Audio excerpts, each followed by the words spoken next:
Hello all. आज हम देखेंगे कि रिसर्च डिज़ाइन यानी शोध अभिकल्प क्या है। किसी भी शोध को शुरू करने से पहले ही उसकी डिज़ाइन या फॉर्मेट तैयार कर लिया जाता है, जिससे कि आगे के चरण में क्या करना है और कैसे करना है इसमें कठिनाई ना हो। तो आज हम समझ लेते हैं कि रिसर्च डिज़ाइन क्या है। First point is it is a detailed outline of how an investigation will take place.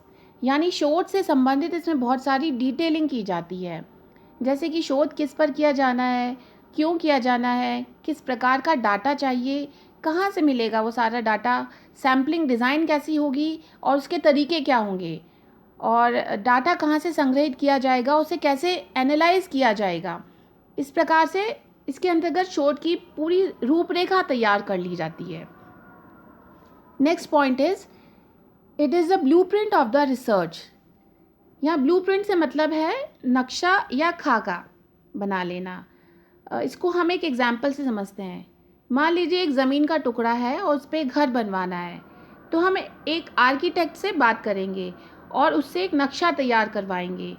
उस नक्शे में सारी डिटेलिंग की होगी कि कौन सा कमरा कहाँ बनेगा, कहाँ पार्किंग होगी, कितनी स्टोरीज़ का घर बनाना है, बिजली के पॉइंट्स कहाँ कहाँ होंगे, रॉ मटेरियल कैसा होगा, कहाँ से चुनाव करना है उनका, पानी का भंडारण कहाँ करना है, ऐसी बहुत सारी बातें उसमें बताई जाएंगी। तो घर तैयार होने से पहले ही हमारे पास उसका पूरा ब्लूप्रिंट तैयार होगा। इसी प्रकार से रिसर्च डिज़ाइन के रूप में भी रिसर्च का पूरा खाका तैयार कर लिया जाता है। Next point is it is the detailing of how your chosen method will be applied, and it is the master plan specifying the methods and procedures for analyzing the needed information. तो देखा जाए तो research design में मुख्य रूप से समस्या की जानकारी, उसके लिए उपयुक्त रिसर्च मेथड्स का चुनाव, डाटा के संग्रहण के तरीके और आकलन के तरीकों का विस्तार पूर्वक विवरण दिया जाता है। सरल भाषा में समझे तो ये उसी प्रकार से है जैसे कि कोई एक नया व्यंजन हम पकाना चाहते हैं, तो उसको पकाने से पहले उसकी सामग्री और पाक विधि को हम अच्छे तरीके से जान लेंगे और नोट कर लेंगे। अब हम देखते हैं कि रिसर्च डिज़ाइन कैसे एक अच्छी बन सकती है, उसके क्या क्या फीचर्स होते हैं। First is it gives maximum information. Research process के जितने भी चरण होते हैं उनसे संबंधित कार्यविधियों का अधिक से अधिक ब्यौरा दिया जाना चाहिए। ये बात हमने पहले भी करी कि डिटेलिंग की जानी चाहिए। Next is minimizes bias and maximizes reliability. तो प्रॉपर सैंपल साइज और सर्वे स्ट्रक्चर से रिसर्चर अपने एक तरफा पूर्वाग्रह में कमी ला सकता है, जिससे बनी एक अच्छी रिसर्च डिज़ाइन अब शोध की रिलायबिलिटी और वैलिडिटी को बढ़ा देती है। So it minimizes bias and maximizes reliability. Next is a good research design shows pathway to the research.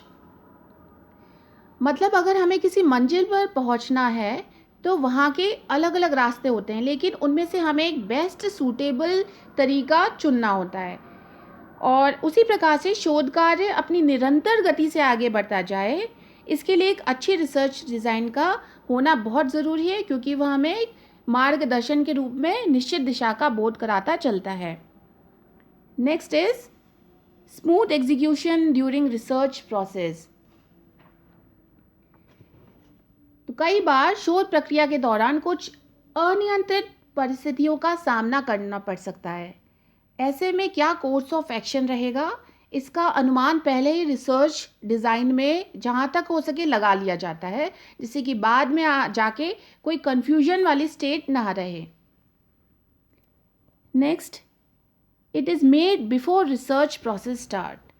हाँ, बिल्कुल सही बात है कि रिसर्च डिज़ाइन किसी भी समस्या पर जब रिसर्च स्टार्ट की जाती है उससे पहले ही बना लेनी जानी चाहिए, बाद में नहीं। Next is it regulates time and budget and resources. तो चूँकि समय और बजट बहुत ही दो महत्वपूर्ण संसाधन होते हैं किसी भी रिसर्च के लिए, और जैसे जैसे समय बढ़ता जाता है उसके अनुसार फंड्स भी बढ़ते जाते हैं, और अगर फंड्स की प्लानिंग समय के अनुसार नहीं की जाए तो जैसे ही मिड ऑफ द रिसर्च हो सकता है हम फंड क्राइसिस में पड़ जाएं। तो ऐसे शूज़ खड़े ना हो, इसके लिए रिसर्च डिज़ाइन में पहले ही ये अनुमान लगा लिया जाता है कि कितना समय लगेगा और कितना बजट लगेगा, और साथ ही साथ कितने ह्यूमन रिसोर्स, अदर रिसोर्सेज भी लगेंगे। अब हम बात करते हैं टाइप्स ऑफ रिसर्च की।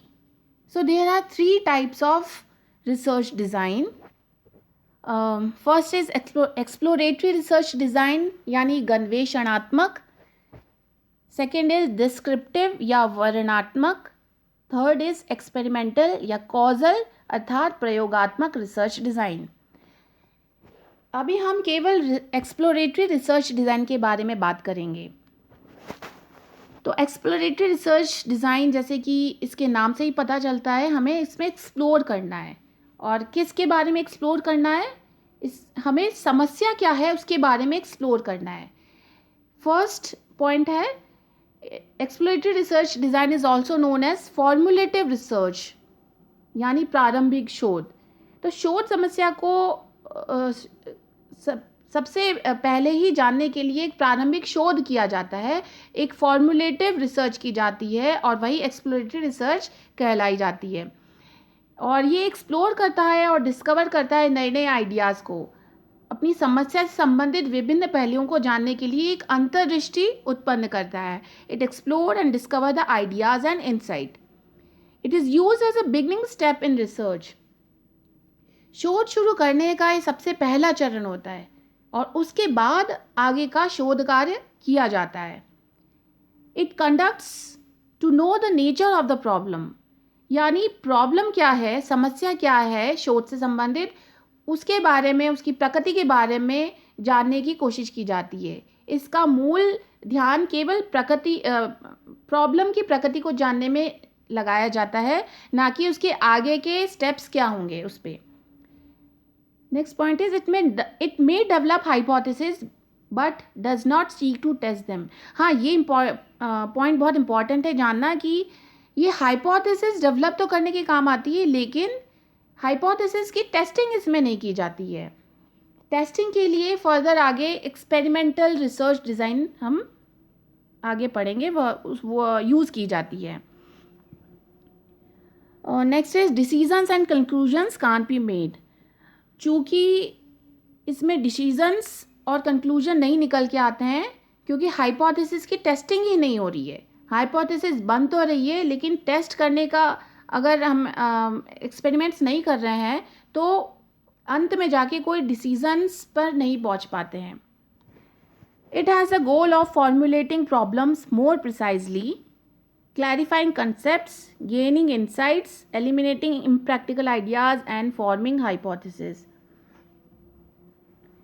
यानी जब हमने समस्या को अच्छी तरीके से एक्सप्लोर कर लिया होता है, तो उससे संबंधित ज्ञान को हम बार बार छानते हुए ज्ञान के एक सूक्ष्मतम रूप तक पहुंचते हैं, जिससे समस्या को बड़ी प्रिसाइज फॉर्म में अंकित कर पाते हैं और समस्या से संबंधित विभिन्न जानकारियों, तथ्यों, पहलुओं को जान पाते हैं। साथ ही गेनिंग इंसाइट, यानी हम फिर शोध में कुछ नया करने की अंतर्दृष्टि ला पाते हैं, और एलिमिनेटिंग इम्प्रैक्टिकल आइडियाज़। कई बार क्या होता है, शोधकर्ता को बड़े अव्यवहारिक और कंफ्यूजिंग आइडियाज़ आते हैं, और उनको आइडेंटिफाई करना और एलिमिनेटिंग करना बहुत आवश्यक हो जाता है, और लास्ट में जाके we form hypothesis for the research. अब हम बात करेंगे what are the questions exploratory design tells. It tells what is the problem, what are the purpose of the study, and what topics could be studied in this design. Let's see what are the advantages of exploratory research design. First is it tells whether the topic is worth investing time, money and resources और not. Exploratory research बताती है कि इतना सारा धन, समय और मानव संसाधन जो लगेंगे इस शोध कार्य को करने में, क्या कंपैरेटिवली उतनी वर्थ है भी या नहीं इस रिसर्च की, इसे किया जाना चाहिए या नहीं। तो इस प्रकार से फीजिबिलिटी चेक के रूप में काम आती है। नेक्स्ट इज ले the foundation of a research which can lead the further research. अन्य रिसर्चेज जैसे एक्सपेरिमेंटल या कॉजल रिसर्च के लिए एक तरीके से प्री रिसर्च का काम करती है और उनके कार्य को सरल और सुगम बनाती है और एक तरीके से उनके लिए एक फाउंडेशन बनाती है। Next is low cost is involve. क्योंकि इसमें कोई एक्सपेरिमेंट्स नहीं किए जाते हैं और सैम्पलिंग और डाटा कलेक्शन के लिए बहुत ही कन्वीनियंट अप्रोचेज यूज की जाती हैं, इसलिए इसको कम कॉस्ट में भी किया जा सकता है। फॉर एग्जांपल जैसे एक बड़ी रिसर्च को करने के लिए उसके छोटे रूप में करके देखा जाता है, पायलट स्टडी के रूप में। Okay, next is flexible. इसमें कोई रिजिड स्टेप्स फॉलो नहीं होती हैं, कोई सेट पैटर्न से स्टैंडर्डाइज प्रोसीजर्स नहीं फॉलो होते हैं, इसलिए इसमें फ्लेक्सिबिलिटी अधिक होती है। Let's see some disadvantages also. First is it produces qualitative data, so interpretation can be biased. हाँ, चूँकि इसमें केवल क्वालिटेटिव या गुणात्मक इन्फॉर्मेशन ही निकल कर आ पाती है, तो ऐसे में रिसर्चेस थोड़े बायस्ड हो सकते हैं उसकी व्याख्या करने में। Next is involves smaller sample, so do not accurately represent the larger population. चूँकि बड़ी पॉपुलेशन को ये सही तरीके से रिप्रेजेंट नहीं होते हैं, क्योंकि इसमें सैम्पलिंग मेथड्स बड़े फॉर्मल तरीके से अप्लाई नहीं किए जाते हैं, इसलिए ये ट्रू वेज में बड़ी पॉपुलेशन का रिप्रेजेंटेशन नहीं बन पाती है। Next is unstructured. इसकी हाईली फ्लेक्सिबल अप्रोच के कारण ये बहुत ही अनस्ट्रक्चर्ड डिज़ाइन होती है, जिसका कोई भी ऑर्गेनाइज्ड स्ट्रक्चर नहीं होता है। अब हम बात करते हैं methods for exploratory research design. क्या क्या तरीके होते हैं इस डिज़ाइन को करने के।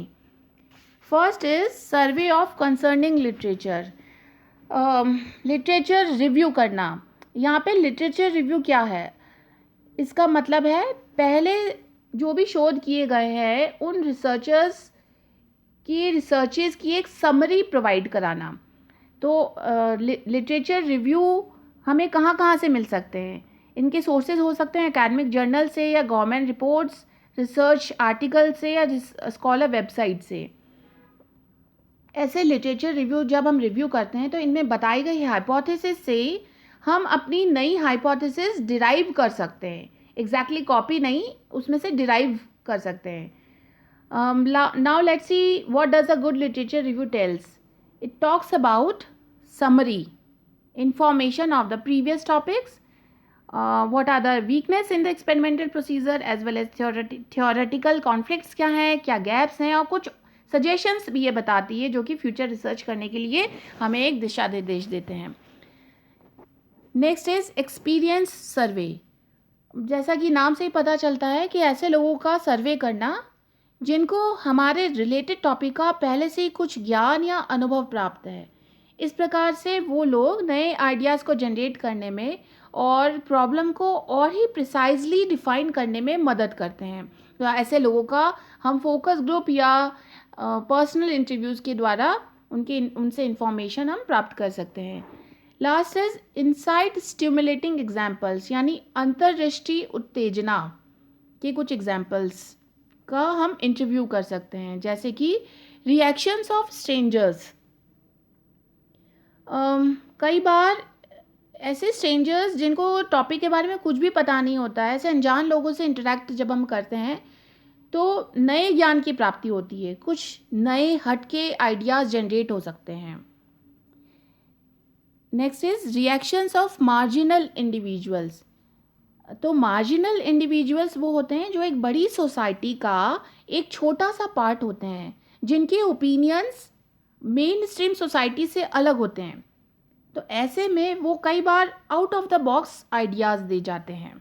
ऐसे मार्जिनल इंडिविजुअल्स का भी रिएक्शन जानना हमारे इंसाइट को स्टिमुलेट करता है। तो ये बात हुई एक्सप्लोरेटरी रिसर्च डिज़ाइन की। आगे के वीडियोस में हम एक्सप्लोर करेंगे डिस्क्रिप्टिव और एक्सपेरिमेंटल रिसर्च डिज़ाइन की। Thank you.